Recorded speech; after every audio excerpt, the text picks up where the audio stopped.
Hey everybody, this is Brian back with Inspiring How You See That. We're the channel that talks about all different kinds of music and entertainment and interviews some of your favorite artists. And today I have three very special guests. I have Chapel Hart with me. Thank you so much for being with me, ladies. Hello. Hey, thank you for having us. Absolutely. This really is a pleasure. I saw you guys about a month ago in Pittsburgh. That's right. Took my mom and dad. They loved it. It was a fantastic show. So this really is a blessing talking with you guys. Oh, we're excited to talk with you. Thank you. And I should say we're here in Cleveland today. You're kind of right smack in the middle of your tour, correct? So how's that been going? I'll hand this to you. Oh, I love it because we are. I always tell people musician years are different than regular years because it's been what, maybe 4 months, but it feels like we've been out here for 6 years. Okay, like we are like we're road warriors. Okay, but so most people are like 4 months. Okay, and we're just like but there's a beauty in it because you kind of get your rhythm and we went out for our first. This is our first like big girl tour, so we've got our tour bus and all the things, and so we went out full staff. So there's 14 of us on a 12 bunk bus. Oh wow! And so when I say like, the other two people sleep. there you go. That's You gotta the rotate. mystery. You gotta rotate on the couch. We've got a rotisserie roller, so when anybody's on the hot seat, they just get on. They sleep there. And no, but it's been so beautiful, and it's really, we have learned so much about ourselves, and we've learned so much about the music, and we're getting ready. And we'll probably talk about it a little bit more, but we're getting ready to gear up for our album to come out on May the 19th. But nice. We are living the songs on the album. We are getting to like experience the things that we talk about as we're like telling people about, being strong in their glory days and like all the things, like we're living it as well. So it's been such a beautiful experience. Sure. That's awesome. I know you guys have been at this probably almost a decade at this point. But really last year kind of blew up for you, with being on America's Got Talent, everything. How was that whirlwind for you guys? It's crazy because I feel like every musician, you wait and wait years for that moment. And then on July 19th of 2022, that was the moment for us. And there's still a lot of people who say, oh, you guys just came up overnight or out of nowhere. And it's so funny because you should just see the looks on some of the people's faces in the band. Like, right. 10 years overnight. A long, hard night.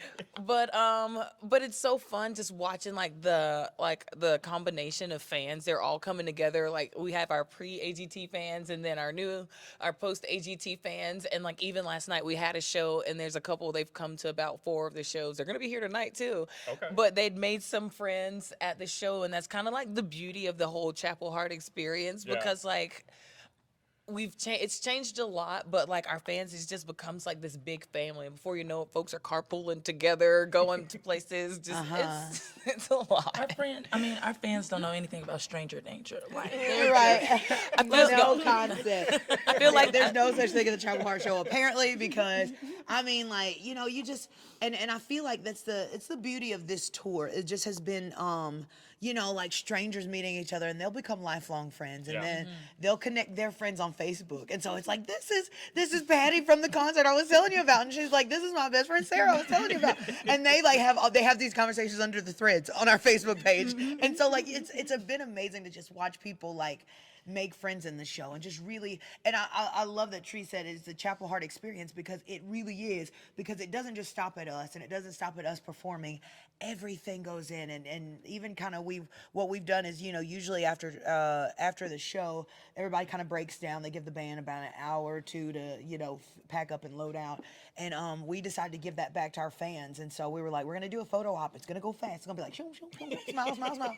But even I feel like even that's been a part of the experience, and we wanted to make sure that we provided a VIP experience, which is where people could come in before the show, and any questions that they've been dying to ask us or wanting to know, and you know, we had a couple that came, and he said, listen, I intentionally didn't look y'all up. He said, I only listened to the music, but I didn't want to know anything. He said, I wanted to save my VIP experience to ask y'all everything in person. He was like, now, who's the sisters? Yes. So, like, you know, and I just thought it was so amazing. And if I can be truthful, when they first said that, okay, the VIP experience is going to be in the beginning, I was like, no, that's the hardest time. That's time for us to like get our lives together. And so I was just like, I wasn't upset, but I was like, ugh. But Wasn't looking forward to was it. not looking forward to it. Yeah. And when I say the VIP experience has been my favorite part of the tour, and you know, it almost is a way for us to kind of like decompress and come down, and then like, you know, they're asking us questions, we're telling them answers, we're laughing and joking. And I almost hate when they come and they're like, we gotta go. I was like, no, I love y'all. I got separation anxiety too, so I'm like, don't, no. But I like how you said that because it's like the perfect. Because like if you ask anybody who's been to a show, ask your mom and dad. But it's all about that connection and like being able to like really just reach out and touch the people. And I feel like the VIP, whenever we have our VIP sessions before the show, it's like a pregame for the family reunion. It's like you already got to know a couple of them, and it's like you're ready to just turn up whenever the show starts. Nice. gosh. And you mentioned the whole family feel, and of course you alluded to it, and I should say, so Danica and Devynn are sisters, and Trea, you're their cousin. So growing up, was your whole family very musical? I mean, has that always been part of your life? 100%. I mean, absolutely. We come from a really large family. Our grandparents had 17 kids. There's 108 grandchildren, and so like growing up, church was always the thing. Like we were in church all the time. They had like a youth choir, and all the kids sung in there. You know, so it was like family reunions. Weddings, whatever, any type of event, there was singing going on. So it was like, yeah, Tree always says we lived in a musical, and that is the perfect description. That big a family at reunions are like, are you related to us? Listen, At this point, we don't question it. It's like, I'm your cousin, sure. All right. right? You know, like when people get famous or whatever, like, oh, that's my second cousin, twice removed, and we I can't- we yeah, just say, probably. okay, right, We don't dispute it. Okay? absolutely. Absolutely. That's awesome.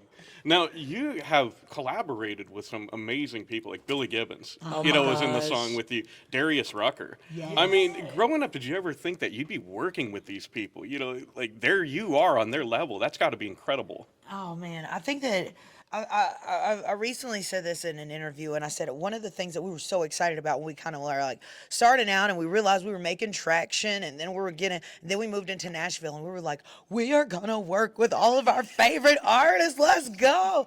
And then when we got there, we realized that like, you know, most people like it's competitive. It's, you know, whose songs on the chart. Like, you know what I'm saying? It's like, first of all, who are you? so Got 5 you know. minutes, go. So we had to, when we got to eat our humble soup because it was a little bit bigger than a pie. But like, we were like, oh, okay, that's not how it works. And so then we realized like, okay, like, you know, even if we never collaborate with anybody, that's all right. Like, it's fine.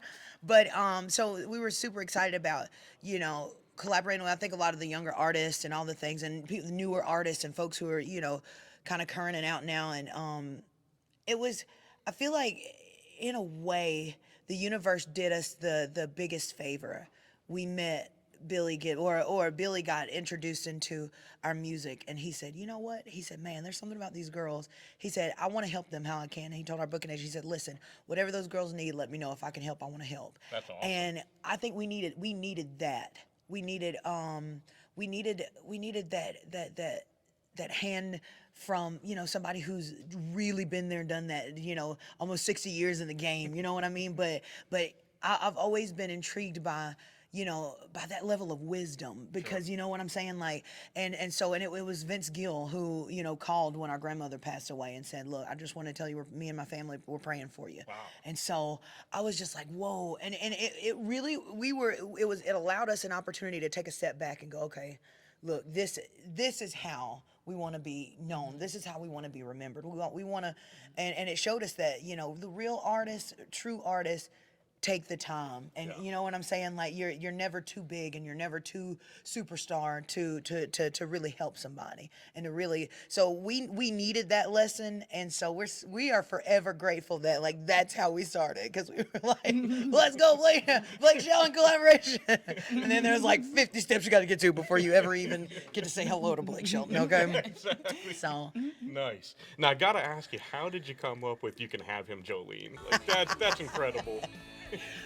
Well, it was during COVID, smack dab in the middle of lockdown.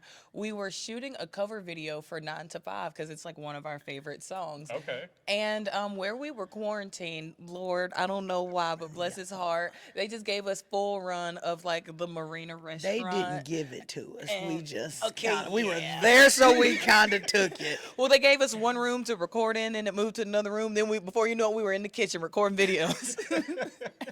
But if you go to YouTube and watch that video, in the first scene, Dev walks in and she's a line cooking, and she's hanging up her apron. Her shirt says, "You Can Have Him," signed Jolene. And then Danica, she just had this moment. She was like, "How does Heaven gonna take something of mine and then say I can have it back? You know what? Better yet, you could just have him, Jolene." And she said, and everybody was like, Like Like we were like we should. I was like we've got to write that. Like you can just have him. So, and I think that the fun thing for us and the most exciting thing for us about this song is that from the moment that thought came, and it was like and we got a chance to kind of talk about it a little bit as they were setting up cameras to get the video shoot rolling, and we were like, that's gonna be such a fun ride. And then you know, if you're an artist, you know that a lot of times like you have those moments and then you never get a chance to sit down and write them, Or you forget it. or you forget. or the third thing that'll happen, you'll have an idea, but something gets lost in translation and it doesn't really come out the way you thought it would. Or by the time you get to record it, it's like you know, it's everything is give and take. So you realize you had to give some stuff to you know, you got the song out, but maybe in production or the music or something didn't go quite the way that you were hearing it or picturing it.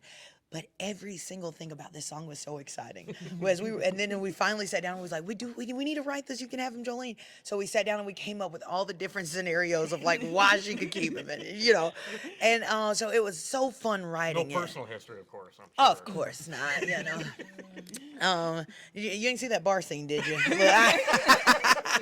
They don't want to try it. But everything from the write to the music to actually recording in the studio was so much fun. And there was so even from the minute you press play and there's that thing that kind of happens in the middle, it's just fun. And just to listen at people say like, you guys got me through the last year of my life. And you know, I was married for 20 years. I got divorced, and you know, they were like, I just put that song on every morning, and I watched the video. I laughed every morning, and I was like, we do the same. Like we watch this video and we Still crack up, and we go through all the things, and I think in a sense like that's what we've wanted. That's what we hoped for when we started out, was like, we want to make somebody smile who hadn't smiled in a long time. Sure. We want to bring somebody joy. We want to, you know, and then I always tell people somewhere, I think, you know, then at some point you kind of start getting worried, or you start getting, trying to see if like, oh man, are we doing what would be in the industry, or are we doing what a label is looking for? Are we doing? And so I did tell people, I said that last album we were hoping to put out a record that a label would go, oh, we need them, we gotta have them, and we got a reality check real quick, and it's like, as we've been on the Glory Days tour, we've just seen that the people who are sitting in the front row, hanging on to every word, the people who are crying with you as you're crying on stage, the people who are buying ticket after ticket after ticket to come see you, those are the folks we're writing for. Yeah. And so we reevaluated for this next album, and we were like, we want to just show our fans more of us. We kind of let that wall down a little bit and got to kind of, it feels like we're bringing, Tree says it like this, she said it feels like, you know, you go on a date, and so this feels like okay, we've been dating for a little bit, now we get to take you home so you can take you to our hometown so we can Now you're meet. getting the real. There you go. All 1.5 million of our fans get to go home to see to go meet Mama. And so, you know, it's been the evolution of, you know, from where we started. It's just been so beautiful and amazing, and we're excited to be right smack dab in the middle of it, right, Dev? Yes, right. Okay. She said yes so fast the mic wasn't even up there yet. I was like, oh yeah. Good answer. Very cool. When we saw you guys in Pittsburgh, I mean, the whole show was incredible. All three of them sing phenomenal. Two songs really stood out to me. One was right at the end, and of course, your country music, but you guys did Journey, Don't Stop Believin'. And that was incredible. Right, look. And I looked around and people were like, wait a minute, is it? That is. Boom, boom, boom, boom, boom. Ah! Oh, but look, it's so funny. And was that Pitt? No, it wasn't. But No, that was when the little girl came up, little no, Charlie. no. Oh, that was incredible because it just That shows was in Dubuque, Iowa. This little girl, she was about, she's like 8?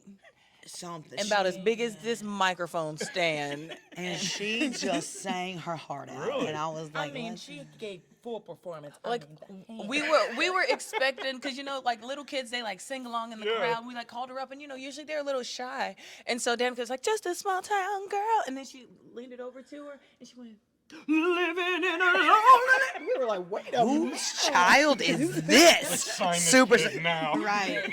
And but we've had those moments, and we also had moments where like, there was this lady through the whole show, she was just like, I was like, she is having a terrible time. Oh my God, why did they drag her here? And she was like somewhere towards the front too. So like there's no avoiding like seeing her be like this the whole time. Y'all, that piano started at the beginning of Don't Stop Believin'. She might have been the first person up. I was like, she lives. Oh my. We just had to sing Journey music. No. But yet, Don't Stop Believin' has been It's been my favorite. favorite. Yes, Yes. it's been a One favorite. of my favorites. And I also like it, just like how you said, like most people are like, I'm at this, this really awesome country show, and then you hear that piano start, you're like, wait a minute. But also like just like within like the journey of the glory days, that's like a super important part. Sure. And like, you gotta wake Miss Ethel up every now and then. Uh-huh. Get up, Ethel. The Glory Days journey sings, don't stop believing. And that's how that was the Comes science. Comes right back around. Yeah, there you go. Right. Thanks, yeah. Very good. The other one that really stood out to me was Cry for Me. Oh. And, at the end, I'm like, something's in my eye. It just. Oh me no! say Yeah, something. yes. I hear this girl sing this song every freaking night of my life. And every time she sings it, I'm just like, God, dog. I taught you how to sing so well. I'm like, dang, Dev, you really gave it a. But no, it's like every time Dan sings that song, it just takes my heart, spins it in a circle, throws it down, and I'm runs just it like, over. Yeah. Yes. Like, It's and I think that it's an older song of ours, and so we got to perform it a little bit kind of when we were starting out, and we kind of threw it, just was like, all right, done. And so something about we sang it once before tour started. I think we were somewhere in Mississippi. We did the song, and the crowd went nuts, and they would not stop not clapping. And we were like, all right, we only got 40 minutes. We cannot spend 20 of them on ovation. And this song has had such a special meaning. And I feel like every time that we sing it, you almost can't help but get a little emotional because we get to think back to, the times that like it felt like we just, in so many ways we've been kicked down, but I got like, in a way, if I could like step outside of us and commend us, like we have just been resilient because we have just, every time I feel like I said last night in Cincinnati, I said, look, every time we get knocked down, every time somebody thinks that they knock us down, we get up and somehow go 10 times harder. And so Cry for Me has been, it's been a special song for us because we've shed a lot of tears on this journey. And like you said, Dev cries a lot. So she's shed more than most. Yes.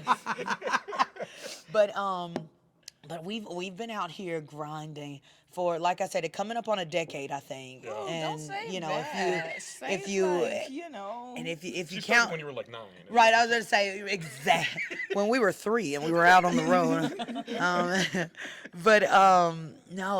then it's like, and then if you really count, even back from like church and the days, and I've always done music. I started directing our inspirational choir, which When you was was, like, 12? Was 12, but ultimately, I mean, it seems like a very like, oh, oh wow, like, but really I was just talking so much, and my dad was the choir director. He said, since you can't seem to shut up, won't you come do it? And then turns out I was at least decent at it. He was like, I can train her to do this. So it's how it happened. But I don't know, like, it's just, I think we were also too like But I think whenever we perform it, you can also kind of like just feel how that song's kind of just been like. I feel like she said, it's from our very first album. Whenever we, didn't really know what we were doing, let's just put some songs together. But I feel like that's one of the songs that like its meaning has evolved over time too. Yeah. And it's like you listen to it 6 months ago, and it's like, oh, but then like 2 years later you hear it again, it's like, oh man. Yeah. And also too, and there maybe just to add a little thing, like I think that it's beautiful because it shows. I feel like the show kind of really shows an aspect of us in all forms, and it's like we grew up on gospel music and we grew up on like rock and roll, so like all the gritty stuff. Yeah. So you really get a chance to kind of hear that, hear that part of us as well, and and we grew up on also the classics. So I think in songs like "Nearly Over You," you get a chance to kind of get that old school, kind of old school like Patsy feel. You know what I mean? That just kind of you hear it and you go like, oh. I get that because anytime George Jones, He Stopped Loving Her come on, everybody shut up. Lord. Oh my gosh. Whenever I'm real rich and famous in 2059. No, but this career rolls. I said when I'm real rich and famous, I'm gonna get a mansion, and when He Stopped Loving Her comes on, it's gonna be a human silencer. No one will be able to say anything, okay? And you'll have to stand like this until the song gets over. And you're allowed to cry. I'm not gonna freeze your tear ducts because it happens to me every time. It's impossible. But, right? Oh my God, literally the greatest song ever written, I think. Absolutely. And I'd be remiss, of course, I want to ask before we leave, and you'd mentioned it earlier, you've got the new album coming out in just a couple weeks. Yes. So that's pretty exciting, and tell us a little bit of what you can so far. I think one thing that this Glory Days tour has taught us a lot of lessons. And I think I know why people have labels and people to tell them, what to do and how to move. It makes sense because why we would put an album out in the middle of a tour, not just putting it out, having to record, all in the process, has been absolutely nuts. All your spare time, right? That's what right. Since we have so much of it. But I mean, it's been so much fun putting this album together because, like Danica said, like we are literally living the songs on that album. Yeah. And so it feels different than the other two albums that we've done. For me, like it just feels more like, I don't know what the word is. Surreal. More personal. Personal. Like your story. Yes. And literally, it's like we're sharing, like, we've got a song called Home Is Where the Heart Is, where we talk about our best friends from growing up, and Dev talks about our friend Lexi, and talk about awards. We talk about our, and fun fact here is that awards was my first job. I was like 16 or 17. It was my first job, and then when Dev started working, it was her first job. Okay. And so a lot of times people say, well, when you work there for a long time, you don't eat there. No, we eat there. It was the mega perk. Okay. Anytime we go back to Poplarville, that is the first stop. Like even like there's been times we'll be on the road and we'll stop through Poplarville, and I'll get to my house and my daughter will hug me and say, "You went to Wards." She knows, look, right? She knows. And so, but we're letting people into that part of us. Sure. And we're so excited for it to come out, but Lord, all the things to prepare to get it to come out. Okay, we are literally today. We got the message today, just kind of like of what the album stuff like. There's still so much stuff that I'm sure when labels and stuff, when people who know what they're doing pull it together and they go like, this stuff should already be done, but we're just but we're doing it. There you go. That's awesome. Well, ladies, again, thank you so much. This really has been a blessing. Talk with all three of you. Before we go, is there anything else you'd like to say to fans? I just want to say thank y'all for all the support that we've gotten so far. And honestly, it doesn't matter what you do, just keep on doing it. Don't stop. People are going to say it doesn't make sense, but like we're living proof. Just keep going and you never know what's gonna happen. And I'm going to say for the people who are just now finding out about us, y'all, we love making new friends, okay? We love making new friends. We're nosy. We want to know what's going on in your life. So you guys have to follow us on all platforms, Facebook, Instagram, Twitter. We got some cool videos on YouTube. You can find us everywhere at Chapel Hart. So y'all go at us, be our friends. We love y'all. What you want to say? And that's Chapel Like a Church, HART. And again, just to reiterate that we are so excited to make new friends and new fans. And we've got so much love here at the Chapel Hart. We call our fans the congregation. We'd love to have more congregation members. And we always tell folks that we have an unhealthy closeness to our fans. Like we have no boundaries. And we know, don't tell us, we know, okay? And it's okay. And if you Okay. if you would like to go ahead and cross those boundaries with the rest of the congregation, Just like the mom, and then like the ones in her mom group, and they're like, he shouldn't be sleeping with you. I know, but it's he's my baby. They are our congregation They're our members, congregation and they members, can be and in we love our them. business. But you know what? A stranger is just a friend you haven't met yet. So Except for if you're under 16, that does not apply. to Yeah. us. But no, we love y'all so much, and we can't wait to bring you into the fold. Check us out everywhere at chapelhart.com, and get connected, connect in, and we've got so much to share. Awesome. And of course, see him live. You are going to love the show. It's incredible. Going to see him again tonight for the second time. Really pumped. There you go. Again, thank you guys so much. This is really awesome. Thank you. Absolutely. And as always, we want to thank you guys for spending this time with us. We love you all. God bless and rock on.